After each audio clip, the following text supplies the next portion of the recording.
Oi, gente. Esse é o vídeo de revisão para o simulado de natureza do dia 15, falando sobre física. Os assuntos que cairão serão primeira e segunda lei de Ohm, cálculo da resistência equivalente para associações em série e associações em paralelo e cálculo da corrente elétrica. Voltando lá, se nós vamos falar sobre resistência equivalente, isso significa que vamos falar sobre resistores. Vamos nos lembrar o que são resistores. Resistor, ele é um dispositivo eletroeletrônico que tem como principais funções limitar o valor da corrente elétrica e transformar a energia elétrica em energia térmica, o que nós chamamos de efeito Joule.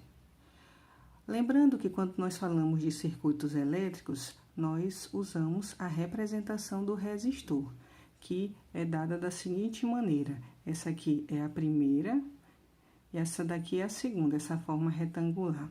Você encontra qualquer uma das duas formas quando se refere a resistor.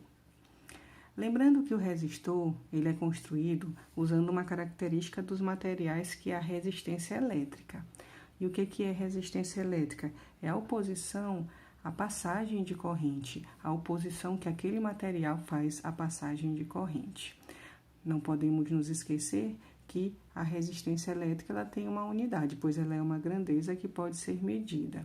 E a unidade dela é o ohm, representado pela ferradura. Falando mais ainda sobre resistores, nós precisamos nos lembrar da primeira lei de Ohm. O que diz a primeira lei de Ohm? Que em um resistor ôhmico, lembrem que resistor ôhmico é aquele resistor que não varia, a resistência dele não varia. Em um resistor ôhmico é válida a relação. Então, aqui nós temos a primeira lei de Ohm em dois formatos. Inclusive, em um dos vídeos eu já repassei para vocês o triângulo mostrando a relação entre essas grandezas. Aqui nós temos dois formatos. O formato para calcular a tensão, também chamada de DDP, que vai ser igual à resistência elétrica e a corrente, vezes a corrente. E nós vamos ter para calcular o valor de R, que vai ser a tensão dividido pela corrente. Lembrando as respectivas unidades. Tensão elétrica é V, de volt.